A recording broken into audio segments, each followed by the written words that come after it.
This channel does not promote any violent, harmful, or illegal activities. All content provided by this channel is meant for an educational purpose only. Top quality और consistent performance के लिए सिर्फ silver pump नाम याद रखना।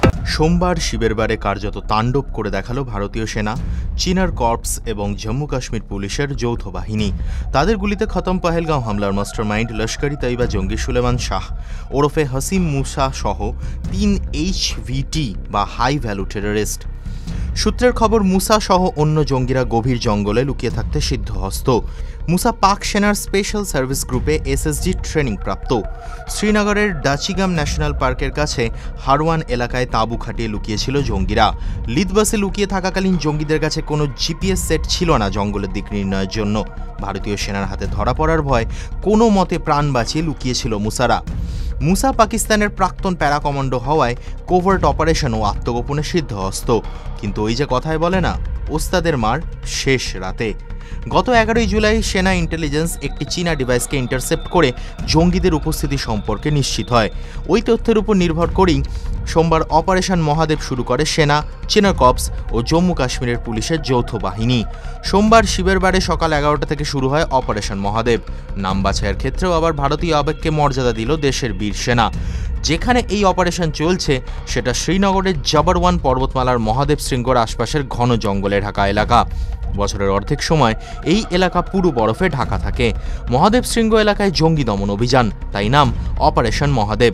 ইতিপূর্বে বৈসরান ভ্যালিতে ভারতীয় সধবাদের মাথার সিঁদুর মুছে ফেলেছিল যারা, সেই জঙ্গি ও তাদের মদতদাতাদের উপযুক্ত শিক্ষা দিতে শুরু হয় অপারেশন সিঁদুর। সেবারও অপারেশনের নাম রাখা হয় ভারতীয় আবেগকে মাথায় রেখে। এই প্রতিবেদন লেখা পর্যন্ত চীনার কর্পস সূত্রে জানানো হয়েছে এখনও অপারেশন চলছে। বিস্তারিত তথ্য মঙ্গলবার সকালে সংবাদ মাধ্যমকে জানানো হবে সেনার তরফে। সেনার বিশ্বস্ত সূত্রে খবর, জম্মু কিস্তওয়ার ও কোকেরনাগের জঙ্গলে সব মিলিয়ে 70 থেকে 80 জন TRF এবং জৈশ জঙ্গি লুকিয়ে থাকতে পারে। সেনা মনে করলে সোমবার রাতে নতুন করে অভিযান শুরু করতে পারে এবং চলতি অভিযানকে আরও তীব্রতর করতে পারে। প্রতিরক্ষামন্ত্রী রাজনাথ সিং সংসদে অপারেশন সিঁদুর থামেনি বলে মন্তব্য করার পর প্রতিরক্ষা মহলেও জল্পনা, অপারেশন সিঁদুর কি আবার শুরু হতে পারে? অপারেশন মহাদেবকে আর 5টা জঙ্গি দমন অভিযান বলে ধরতে নারাজ প্রতিরক্ষা বিশেষজ্ঞরা। তাদের দাবি, যেভাবে এই অপারেশন চালানো হয়েছে, জঙ্গিদের মৃতদেহের ছবি দেখেই বোঝা যাচ্ছে সবকটি হেডশট। একেবারে নিখুঁতভাবে জঙ্গিদের উপস্থিতি জানতে পেরেই স্নাইপার ব্যবহার করে জঙ্গিদের মাথার মাঝখানে গুলি চালানো হয়েছে। সেনার অন্দরের একটি সূত্রের দাবি, এদিনের অপারেশন মহাদেবকে সাফল্য এনে দিয়েছে সেনাবাহিনীর স্পেশাল ফোর্সের 4th প্যারার কমান্ডিং অফিসার এবং জুনিয়র কমিশনড অফিসারেরা। 4th স্পেশাল ফোর্সের কাছে এক ধরনের বিশেষ ড্যাগার বা ছোড়া থাকে, হিন্দিতে একে খঞ্জার বলে। এই খঞ্জারের এমনই ধার যে শত্রুর পেটে ঢোকালে নাড়িভুড়ি বেরিয়ে আসবে, তাই এই বাহিনীকে নর্থ ড্যাগার বলেও ডাকেন অনেকে। এই প্যারা ফোর্সই খতম করে জঙ্গিদের। তাদের যোগ্য সংগত দেয় রাষ্ট্রীয় রাইফেলের ব্যাটালিয়ন। গভীর জঙ্গলে তীব্র গুলির লড়াই চলে।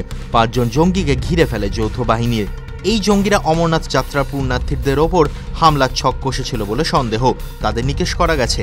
পুণ্যার্থীরা নিরাপদে অমরনাথে গিয়ে মহাদেবের মাথায় জল ঢালতে পারবেন। এবার সেই ধর্মীয় আবেগকে মাথায় রেখেই এই অভিযানের নাম অপারেশন মহাদেব রাখা হয়ে থাকতে পারে বলে অনেকে মনে করছেন। প্রতিরক্ষা বিশেষজ্ঞদের একাংশ বলছেন, অপারেশন মহাদেব শুধু একটা এনকাউন্টার নয়, ভারতীয় নাগরিকদের হত্যা করেছে যে জঙ্গিরা, তাদের উপযুক্ত বিচার। ইংরেজিতে বলে, justice delivered by India. TV9 Bangla digital.